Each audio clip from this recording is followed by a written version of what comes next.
All right, and before we get started, just a few housekeeping things to go over. We will be recording this session, so that will be available online after we have presented.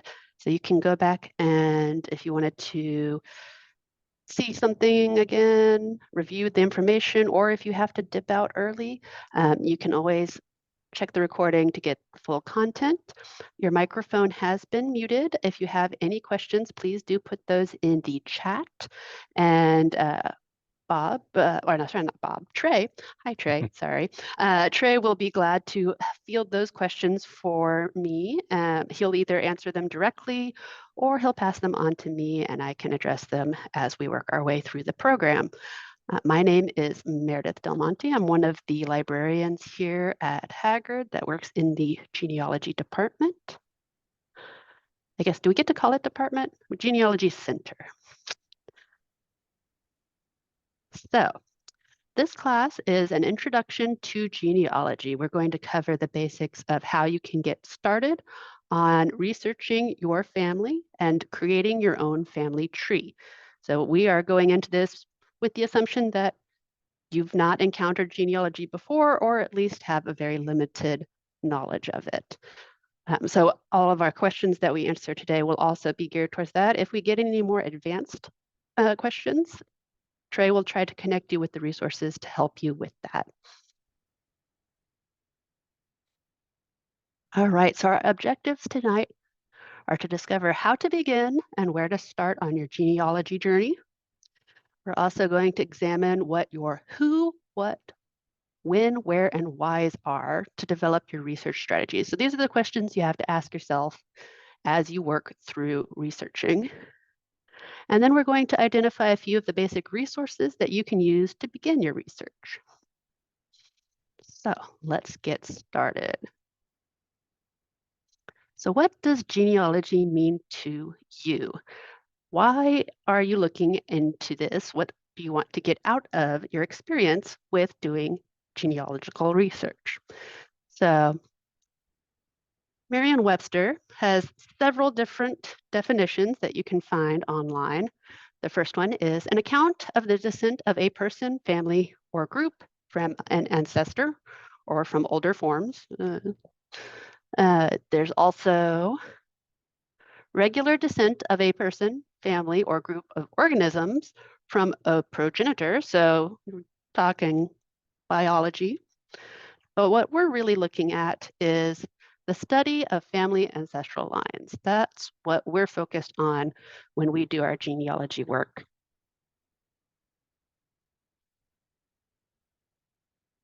So how do you get started? It's quite a question because you're looking at wading through a lot of information. So you're first going to want to look at getting started with some basic ancestral charts. Ancestral charts are a great way to get down your key information of your relatives and how they're connected.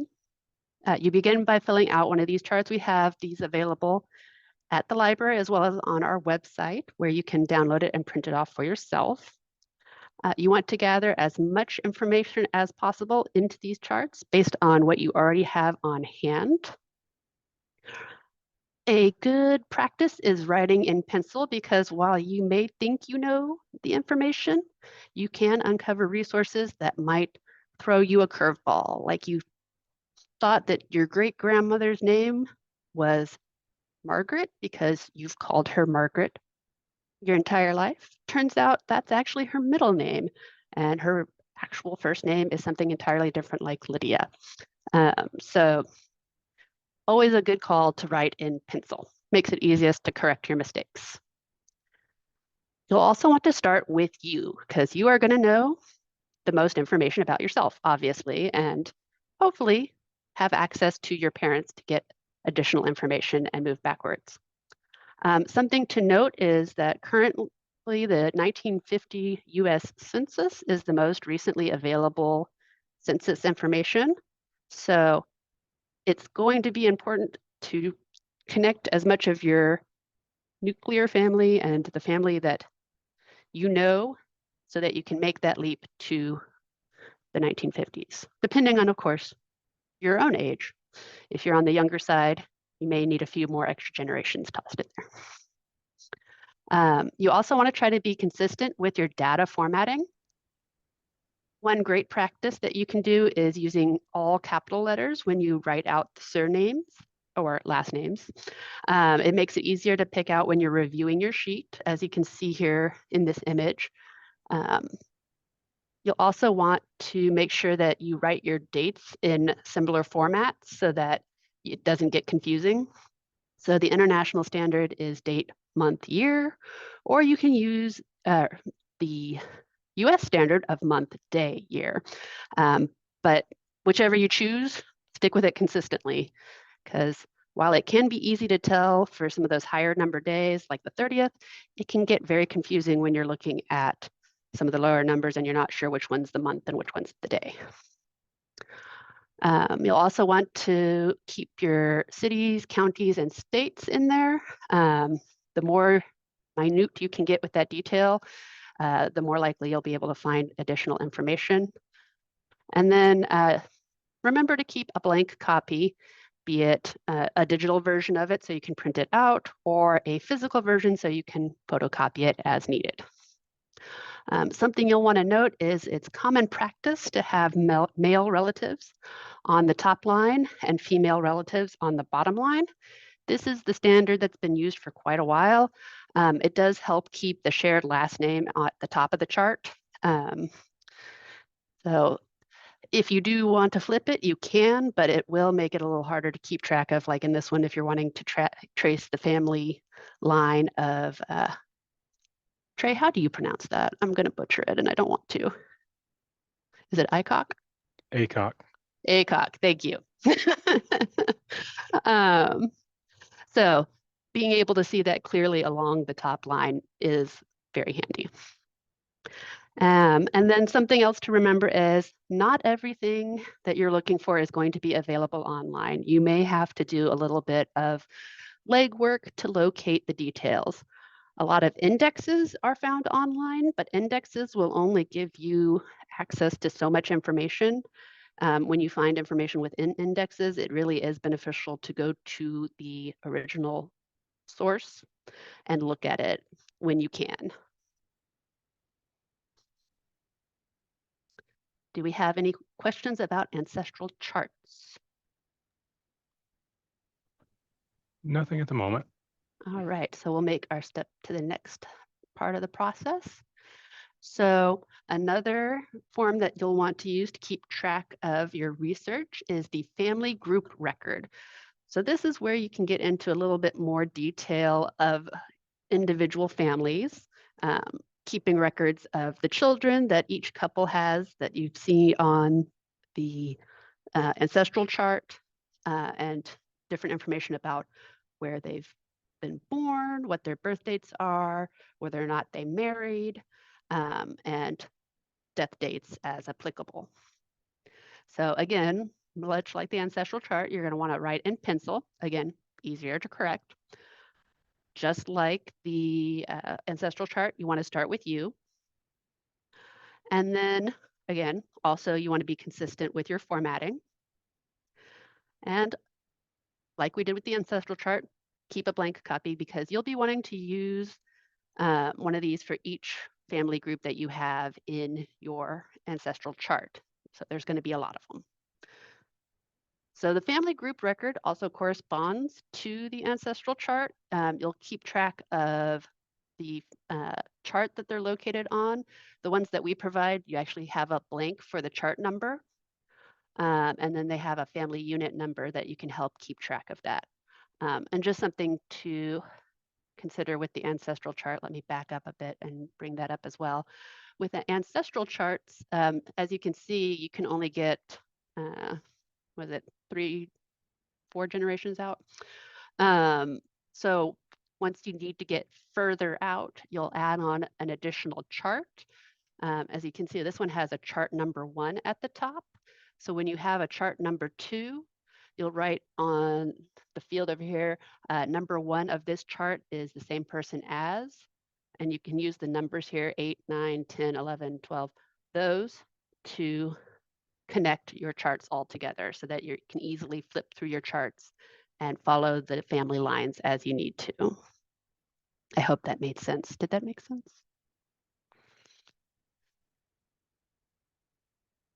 All right, so moving on, what are the questions you need to be asking to gather your information for filling out your ancestral charts and your family group records? So the first thing you want to do is organize all of the data that you've already got available to you. So, if you know that your birth dates of all your siblings, your parents, your grandparents, get that all gathered, birth locations, um, all of that information. You'll review what information you have after you filled it into the ancestral charts. And you can identify if there's any missing information that you need to go look for. You can also try to figure out if there's any alternative spellings, because sometimes how one person spelled their name is not how it was originally written down in documents. Changes happen, nicknames happen. Um, so your next step after that is to decide who you want to find more information on. So you'll want to figure out which lines you want to follow, and you'll want to pick one name at a time. This is best to help prevent getting too many names, dates, places all mixed in. Um, Especially important if, like me, you have a family tradition of passing down names. We've got like 3 or 4 generations of Jameses, and if you're looking up every single James, it's going to get confusing, and it's going to get harder to keep track of who goes where, when. You'll also want to identify what you need to learn about this person. So what kind of type of information are you looking for? If you've got gaps in birthplaces, that's going to dictate what kind of records you go looking for. If you're missing information in did they have any military service, that's going to be another type of record you're going to want to look into. So figuring out what information you need is going to help dictate where you go to look for that information. You'll also want to make sure that you can prove each generation before you move on to the next. And what I mean by prove is verify that the persons you are researching are actually part of your family, because especially if it's a common name like John Smith, it could be possible that there were 3 or 4 John Smiths that lived in Tennessee, and dear John Smith that lived in Tennessee may have lived close to another John Smith. You have to be able to try to distinguish which one's which and whether or not that person's records belong on your tree. All right. And of course, cite your sources. Support all of your information with sources that have documented names and dates and places.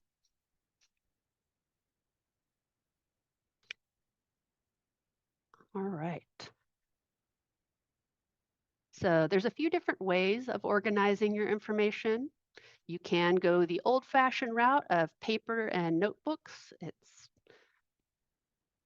definitely one of the great ways of having your information be very tactile and on hand, but there are a lot of digital options as well.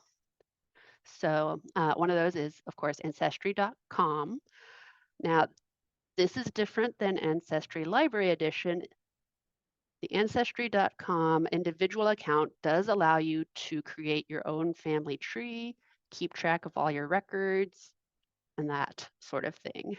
If you're using the library edition of Ancestry, you do have access to those records, but they do not provide the resource of a digital version of the family tree.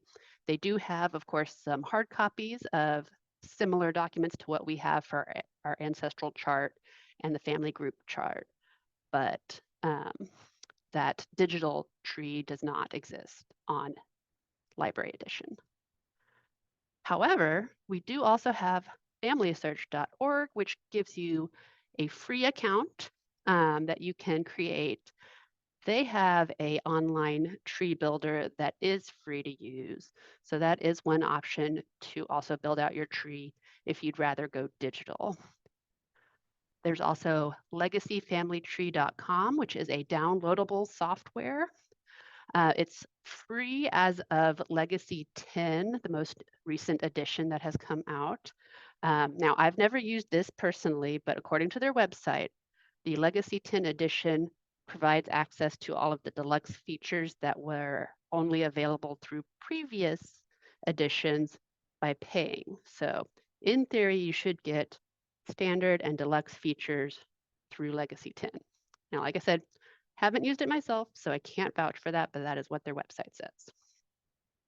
And then another option is familyecho.com, which is another free family tree builder. So these are all ways to keep your information organized and filled out, and easy way to see where your gaps are as well. A lot of the online versions have tools that will highlight conflicting data or issues like, say, you've got a birth date for a child that comes way past when the mother should have been able to have kids. It'll flag it. So helpful research things like that that'll help you through your process of finding information.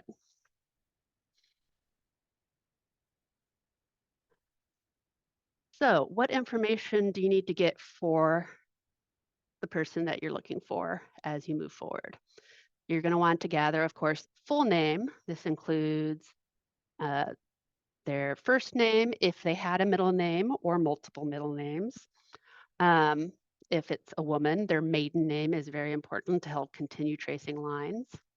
If they had previous married names as well. And nicknames can help out a lot too, especially in the older census records where sometimes the person reporting the information just used the nickname of that person rather than their birth name. Happens a lot. You'll also want birth dates and location. As specific as you can get is always preferable. Marriage dates and locations as well. Death dates and locations. Military records are great for a number of reasons. It helps confirm a lot of stuff like the birth dates and where they lived, as well as if they have a family member that has co-signed on there as next of kin, that can help fill in names of that person as well. Occupations and school education, those are also good places to find additional information, plus also interesting stuff to learn about, like finding out that you've got a fishmonger in your family line. Always just fun to find out that sort of stuff out.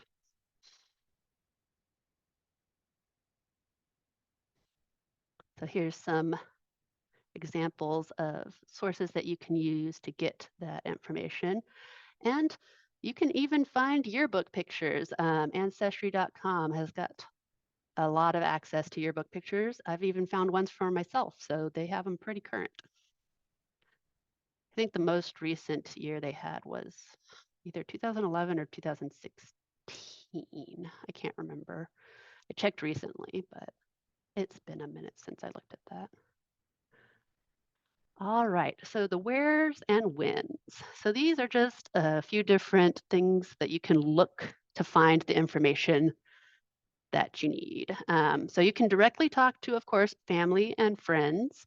This is going to be more of a starting point for information because not everybody has crystal clear memory. And so you're going to have chances of information being slightly off, but it's a good place to start. And then, of course, official documents such as birth certificates, death certificates, military records, Bible records. A lot of families kept family Bibles where they've written down this information. School records and census records. Church records are a great resource, depending, of course, on the religion. A lot of Catholic churches were very detailed in their records, and there's other religions that do keep very detailed resources, references, records of their parishioners, or church members. You've got cemetery records, deeds, wills. Obituaries are great because a lot of times they list off who they survived or and who preceded them in death. Um, so obituaries are a great source for that. Newspaper articles can be quite useful as well, but those can be a little harder to research for sure. But that can be a great place to get stories about your ancestors as well as old letters and scrapbooks.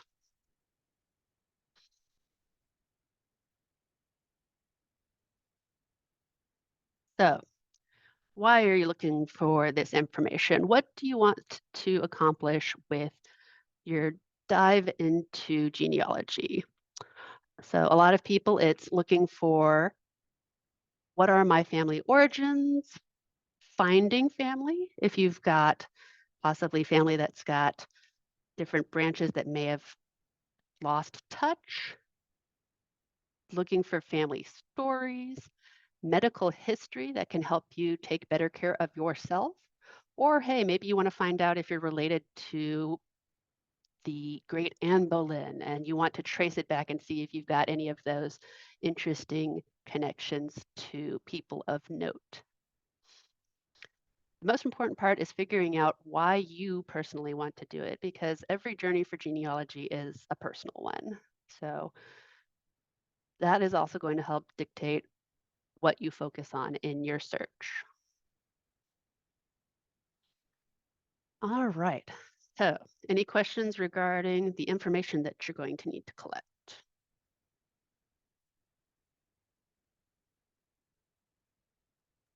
No questions at the moment.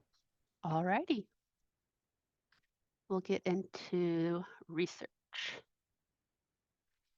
So, some tips for searching. As we said, you want to start with having your ancestral charts and family group records and any other information that you might find pertinent to your search on hand and filled out to as much extent as you can. Um, Pencil and paper is a great way to just keep track of it and be able to erase it. But you can, of course, always have a thumb drive and flash drive to keep your data saved. You'll want to kind of create a strategy or a plan for your searching. It is very easy, especially if you get onto a lot of these online resources, to just fall down the rabbit hole and go pinging from one resource to the next and from one person to the next. So you want to make sure that nothing wrong with doing that. It can be quite fun to just get familiar with your surroundings, get familiar with the resource. But when you get down to actually doing the serious searching and researching, having a set strategy of how to approach things is going to be very helpful in making sure that you get your information filled out clearly before you move on to your next step. So something to remember is names are going to be misspelled a lot. You'll want to keep track of a list of different spellings that you find. It's one of those things where a lot of times, especially with censuses, you'd have a person that represents the family giving the names to the census taker, and either the census taker didn't hear how it was spelled, or even the family member didn't know how to correctly spell it. You end up with all sorts of things and nicknames as well. A lot of online resources have ways to keep track of these alternate names. For example, Family Search has a alternate names section where you can pick different things such as also known as, married name, nickname, things like that to keep track of all of those different spellings. Dates are also going to often be inaccurate. You'll want to try to keep your searches to a range. A lot of times within a year or two of what you believe to be, say, a birth date or a marriage date, but you sometimes may need to even open it up a little wider. A lot of times the censuses would have the age of the person, So depending on when that census was taken within the year, that could affect greatly what your birth year is going to be. And sometimes people didn't remember necessarily all of their children's ages and would report them incorrectly. So you can get quite a range of dates. All right, so you do not want to fill in every box in your search engine in a database because this will often lead to little to no results. You do want to have all that information filled in and available, but you'll want to try different combinations of the information that you have on hand to see what kind of results you can get and broaden and narrow your scope as you go. And then you'll want to keep track of where you have searched. There are research trackers that are available. Trey, do we have one that's part of our documents? I know that Ancestry has one that you can print off of it. I don't know if we actually have one, Not sure. but basically you can write down the date, what resource you searched, what search terms you used, that sort of stuff, to keep track of that and take I breaks. I think if memory serves, there Mhm, is a resource uh, collection of resource list forms on Family Search, I mhm, think, yeah, or it's Ancestry. I can't remember which. Honestly, I'm sorry, I forgot. I think they That both also, have their own I collections. think it also has some forms you can print out to give you a blank, kind of like a resource, like a bibliography of where you Mhm, found your research, so you can kind of make some notes. So it's kind of like a little guided little thing, or you can just, create a format of your own. yeah, for sure. Um, so yeah, you want to keep track of where you searched because you don't want to have to do the same search over and over again because you'll often hit the same brick walls. But you do want to take a break every now and then from searching to give yourself a chance to really uh, honestly look at things with fresh eyes because sometimes you can get so mired down into it that it it can really make it hard to reassess and pivot how you're searching. Breaks are also handy because a lot of times, especially with these online databases, they get new chunks of records uploaded regularly. So if you take a break after, you've hit a brick wall and you haven't gotten anywhere with a particular person, and you come back, say 2, 3, even 6 months later, you can find that they've uploaded a whole batch of records that actually might have something relevant to that person, and all of a sudden that brick wall has vanished. So um, while you do want to keep track of what you've searched on, you might consider, again, researching after re-researching after you've had a chance to step away for a little bit because it might turn up new sources. I, And I then, found. I'm um, sorry. Let me interject real go ahead. quick. I put it. I No, put a link in the a chat. I did find it. It's thank you. it's on Ancestry. One of the resources under charts and forms, and they have a form for a research abstract, so you can use it to summarize the information. If you can't photocopy something, you can document where you've found it, and then there's a source summary page. So you got a couple of forms to use if you like.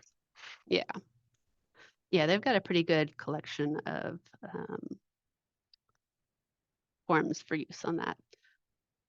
As I said earlier, not everything is on the computer. A lot of times, you'll either have to look through the documents. Like, for example, we have a lot of deed books over here in our genealogy department that you could look through the indexes on that and then go find the actual records. Um, there's also birth indexes that are not fleshed out or haven't been indexed yet. Um, and when I say indexed, I mean the record itself hasn't had the handwriting looked at and actual information typed out for what is in that image. Um, and that can make it hard to search because while There have been lots of documents scanned. It is very important that people go through and then look through that information and get those names into searchable formats. Because as an image, you can have an entire census record that's got 20 to 30 names on one list, but you can't find an individual name on that list until each person's name has been typed out and a record for it has been made. So as more of these things get indexed, again, more information will become readily available online, but you can always do some of the legwork yourself by going, well, I know Uncle Joe lived in Collin County back in 1950. They haven't indexed the 1950s yet. Let me get on there and see if I can find his name based on the different records that I can see here. It does mean a little bit more work on your part, but it can get you to some answers. So you'll also want to look into reading introductions or information about the book or database that you're using, because a lot of times these will have key clues regarding what the origin of that data is, how it was collected, and how you can go about interpreting the information that is present. Because it can be kind of confusing when you're looking at a bunch of information written up here and what do these abbreviations mean? How do you tell which person's in what family? How do you distinguish a family group living in a multi-unit family residence versus freestanding? So a lot of these resources have ways of learning about more about it so that you can more successfully navigate the resource. Let's see, you'll also want to make sure you can find out rules of any libraries, archives, or courthouses that you might be visiting to look through records.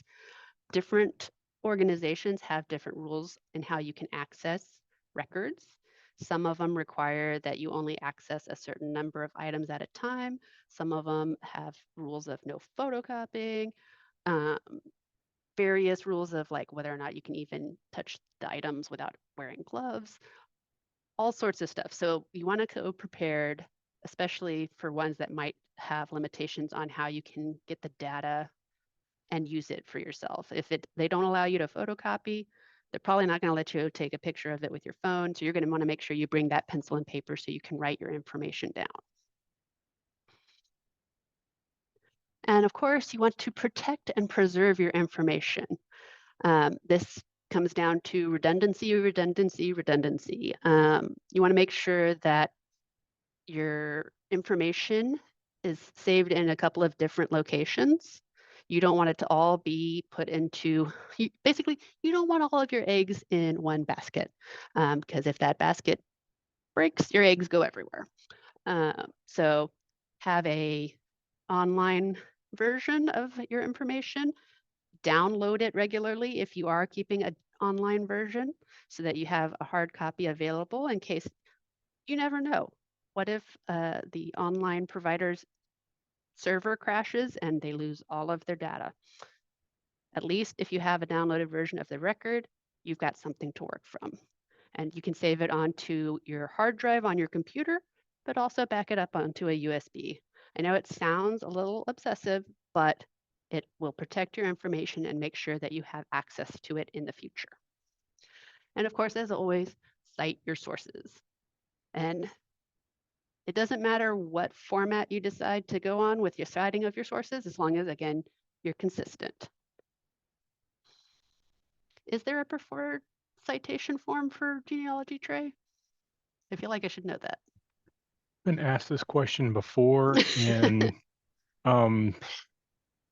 there is we have it in the collection. There's a publication that outlines, genealogy citations, and it's a rather complicated book. So I don't know that it conforms with what a lot of people consider, think of as, the APA style or the Chicago style kind of stuff. There's much more consideration of how to how to cite the resources, especially given the varied types of records and where you might find Mhm. them for genealogy. I've thumbed through it, and I confess I got overwhelmed looking at it, but it looks to be pretty detailed, and I'll call it up and see if I can find it in the title escapes me at the moment, but I'll see if I can find it and I'll post it in the chat. Yeah. And I mean, honestly, since most of us are doing this for personal reasons, the most important part is just documenting the information so that you can then find it again later. So as long as you've got the details that you need to easily find that record again, that's the most important part, at least And as far as doing it from a personal standpoint. and we have a comment in the chat. Someone has posted, said anyone who has ever lost data will not find that excessive. I now save my photos in multiple places. I don't clear a camera card until I know all photos are saved in 2 places. Very good practice. Yeah, for sure. And same applies to any research that you're doing. All right, so the big how of how do you go about this genealogy resource researching? So there's a few different items that you can look for, and a lot of the online databases have these that you can break up. They do have a general search that will a lot of times go through multiple collections, but you'll get better results typically if you focus on the type of record that you need to get the type of data you are looking for. So for example, if you're needing to find that marriage date and location for great uncle Bob and Aunt Mima, you're going to want to look at marriage records rather than having to try to sift through a general search that's going to flood you with completely unrelated stuff that's not going to apply to what you're looking for. And a lot of the online ones give you the options to look at individual collections of records. So you'll want to look through your census records, birth, marriage, and death records, of course. Probate, deed, and court records are also handy. If you've got any naturalization or immigration records, medical records, especially if you're wanting to get any sort of medical history of your family. Church records often will include things like birth, marriage, and death, as well as other things. Land records can help you keep track of um, family members as well, because a lot of family members will go into land purchases together. Um, Education, occupation information. You can find a lot of, especially the occupation information, surprisingly, in death records. I've seen death certificates that have occupations as well as military draft cards. Find the counties and states where your ancestors reside and see what kind of records are available for that area.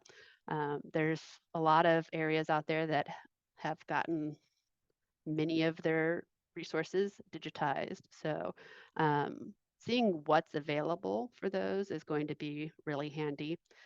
If you have to go international, that's going to also impact how you do your research because each country has very different ways in how they maintain their records.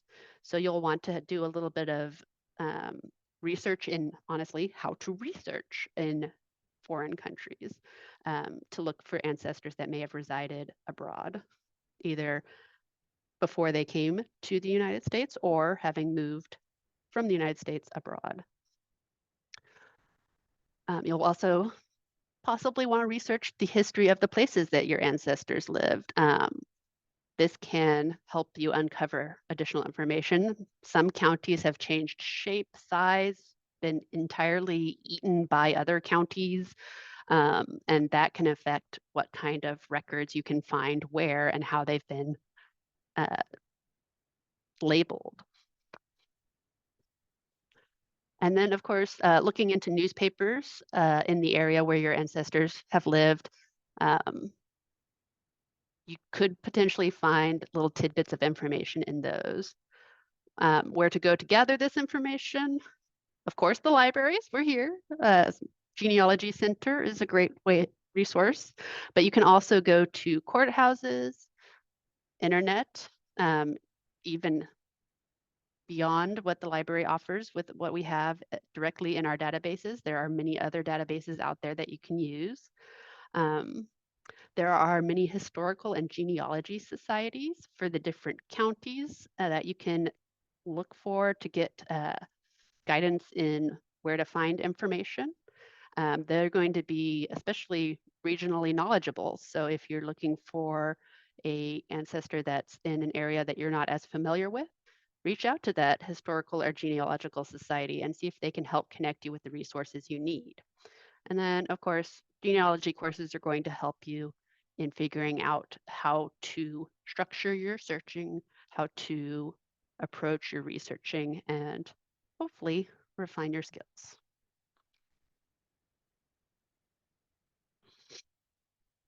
Okay, so there's a few different kinds of sources as you go about. Do we have any questions before I move on?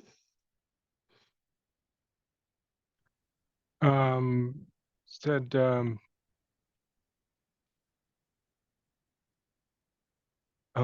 it said, should the webinar show an additional bullet point? Page states how. Yes, it's basically a play on the who, what, when, where, how, and we were in the how. Yeah, to be fair, yeah, what I just verbally talked about could be bullet pointed, but they didn't have bullet points for that. But anyways, sources. So there are a few different types of sources that you're going to find as you do your research. Primary evidence or primary sources are created at or near the time of the event and is based on firsthand knowledge. So these are going to be your birth certificates, actual marriage certificates, the documents where the people officiating it signed it. Then you'll have your secondary sources, which are going to be based on the primary evidence or could even be hearsay. Less reliable, these are going to often be the birth indexes of different counties where they've basically taken the records that were made and typed them up. Very handy for finding things quickly, usually not great on having detailed information. And as this says, it can have typos, mistakes, that sort of thing. You'll always want to check your sources and make sure that they do actually say what the indexes say that they say. It's very confusing, but basically a lot of, especially the online stuff, the indexing done of the actual original document is done by a human being or sometimes even AI generated in its earliest forms of use. And so it can oftentimes make mistakes. It can, if it's a person, it can assume A is actually an O. Various changes can be made. So you'll want to always make sure that what you're looking at is accurate and a correct representation of the information. So evaluating the information can be as easy as looking at the original document with your own two eyes and making sure that the indexed information matches properly, was interpreted correctly. So that's a good way to look at it. As I mentioned earlier, reading through introductions and basic information on the sources that you're using will always help prepare you for navigating those. So it'll also tell you whether or not this source is a secondary source based off of others, whether it's a collection of primary. It'll help give you the information that you need about the source. It can be helpful to make a copy of the title page of your source because frequently the title pages of the source are going to have all of that information that you need to cite the source correctly. It sometimes is the title page plus the back of that page or a couple pages in, depending on how they've formatted it. So capturing that important information is a good way to make sure that you've got it. And information varies greatly, not only state to state, but even between counties. So how something has been documented when you move on to look for another region, you may have to reevaluate how you address the sources and where you look for that particular information. It does require a little bit of flexibility in how you work with stuff because no two counties necessarily did anything the same.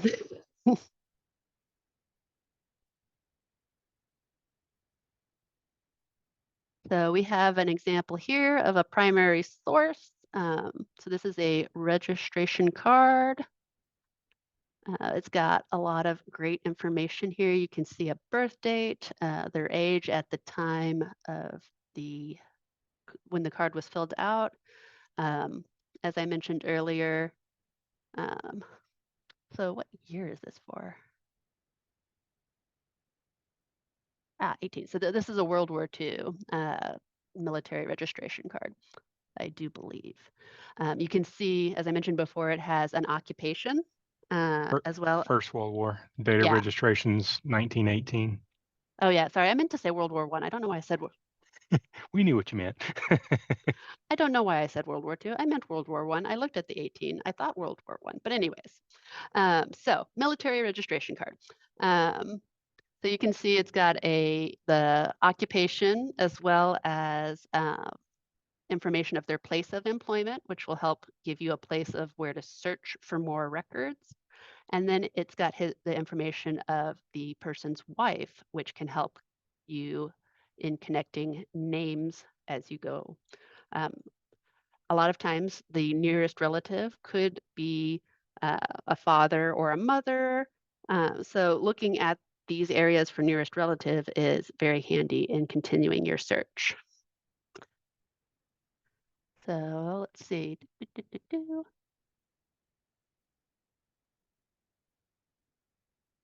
And this one says that there's a discrepancy in the birth year, I guess based on the age of the person as well. So I think this should have another overlay come up, and it should be the World War II. And there's a discrepancy between what they listed as date of birth from a few decades earlier to here varies by a year. Yes. So even though it's a primary resource, there could be some discrepancies from the actual person that filled it out. Yeah. Very true. Especially if you have in the instances where they have an age, a lot of times very similar to the census, they'll ask the age and then the person writing down the record will just make the assumption based on that, or in this case, maybe vice versa. So your numbers can get impacted based on who's making the record. And this also noted that Ancestry.com transcription also made a couple of minor errors, having incorrect spelling of his name and an error in the World War II example stating that his age was 40, where, as you can clearly see, it says 44. So transcription is only as good as who's doing it, and everyone makes mistakes. Some of the online resources do give you the opportunity to correct those mistakes, which is nice because you can go in and update that. And that means that other people looking through the records will more likely be able to find the record since you've corrected it. So when you do find those errors, if there is the option to correct it, do your best to go ahead and do that because it will be helpful for all your fellow genealogical researchers down the road. All right, do we have any questions about sources? Nothing at the moment. All righty. So finally, we're moving on to databases. Just a very brief overview of what we've got. Some of the top ones. So ancestry.com is the, what is the word I'm looking for? Is the one available for everyone through a profile that you create, you pay for, gives you access at various levels. Or you can use the Ancestry Library Edition, which is only available within the library using library computers. It is a for-profit company, and it's owned by an investor group. While it is based in Utah, it is not affiliated with the LDS group. So it is a for-profit company and tied in a lot with that DNA stuff. But they have access to census records, birth, marriage, and death, immigration, naturalization. They have a world tree, and they do also have access to city directories and, as I mentioned earlier, school yearbooks. So you can look for those pictures of family members, which are always a fun add to your family tree.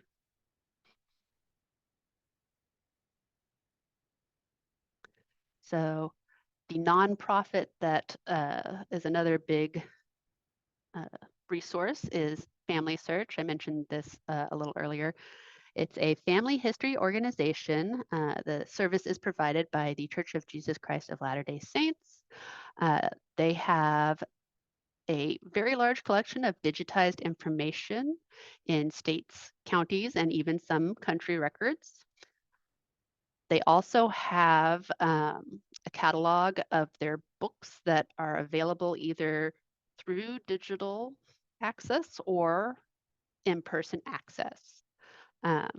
They have several different options in how you can access records. You can come to a Family Search affiliated library, which Plano Public Library is one of those, to get access to a certain tier of records.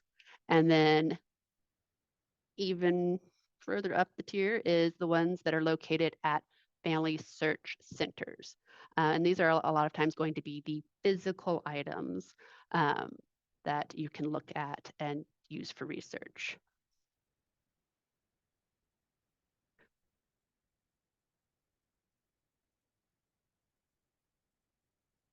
So another resource out there is US Gen Web, which is a database run by volunteers. This has collections of resources collected by societies, so those historical and genealogical societies that I've mentioned, and individuals that pertain to genealogy resources. So this is kind of a good place to go to kind of get a footing on different areas. Maybe look through, they've got a surname index, that sort of thing. They've got focused types of resources. So they've got African American resources, Native American resources. So this is kind of a good way to get your bearings if you're trying to figure out where to go next.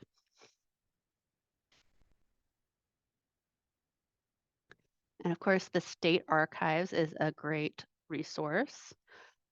The Texas State Library and Archives Commission has county records available on microfilm, and many states have similar governmental organizations at the state level for providing a range of information.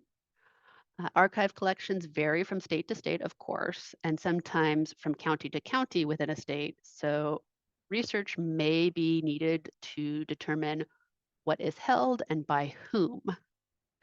You can also look into the Texas General Land Office, which is a good source of genealogical records for holdings related to land grants to veterans and their family, especially for the Texas Republic.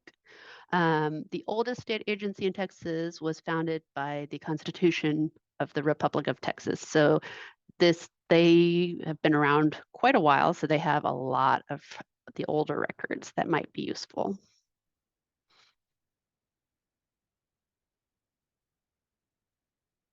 So some additional Texas resources. There's the portal to Texas history, which is created and maintained by the University of North Texas. Um, it was launched in 2004. It's a gateway to many rare historical primary resources provided by various content partners throughout the state. The website is texashistory.unt.edu. They also host a gateway to Oklahoma history, which is for the Oklahoma Historical Society. So if you've got Oklahoma family, that's a good source for you. There's also the Cullen County's Genealogy Corner. Um, this has many resources available, including historical marriage licenses, some dating as far back to 1884, school census records, Collin County elected officials, past and present, as well as birth indexes, death indexes, and marriage indexes. And the great thing about those indexes is that you can use them to connect you to more detailed resources. And that one is a bit longer. I'm not going to read it all out loud. If you can pop that in the chat tray, I would appreciate it.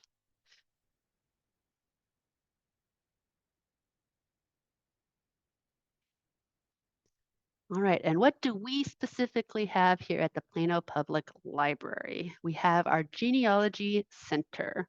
So we have several databases that support genealogy resources or research. Our primary focus on our collection is Collin County and other Texas county histories.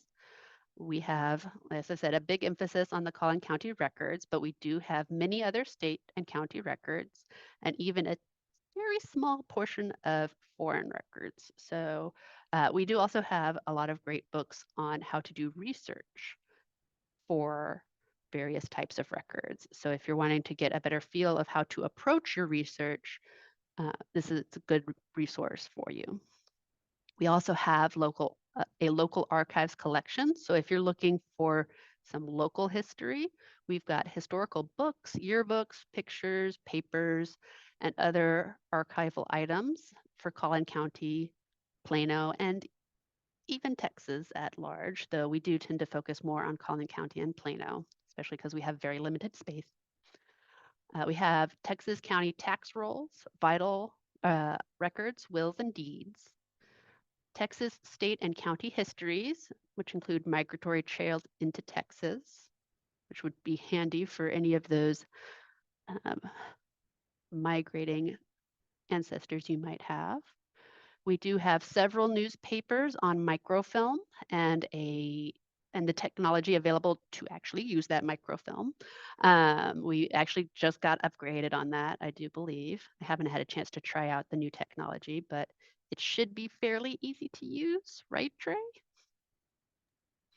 Yeah, it's newer versions and newer software of our existing units that we had. But so as you would imagine with some new software, there's some variations in pathways and features, and we still got to review those and write up the instructions to make sure we haven't missed anything. But basically, they work the same as the previous units if you used those before. Yeah. We also have a decent collection of maps, which can be handy in figuring out where your ancestors may have lived. We have a very nice collection of family histories that we keep in the back. So if you're interested in looking up a particular family member's history and we happen to have it on hand, you can ask staff and we'll get that out for you to have a look at.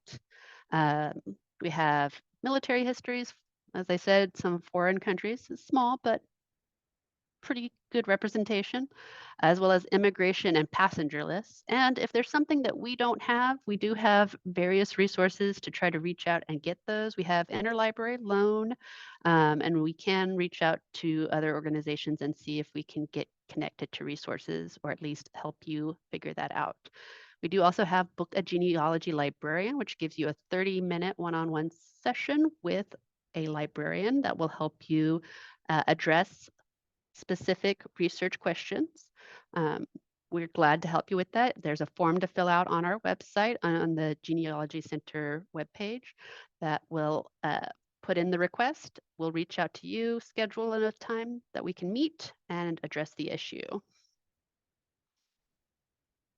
And we are out of time, so unfortunately, I'm going to have to skip over the other resources, but just real quick, you can look at blogs. There's even Facebook and Twitter groups for genealogy research. As we said, yearbooks, city directories, diaries, anything that you can get your hands on is a great step in looking for your information. All right.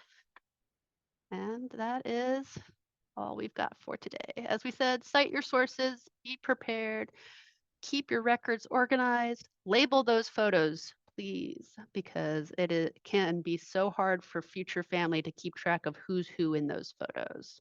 And then keep an open mind as you research. And if you have any further questions, do reach out to us. We have our genealogy email, genealogy@plano.gov, and we can answer any short questions you might have or set up that book a genealogy librarian appointment to address anything more complicated. All right, thank you for joining us, everyone.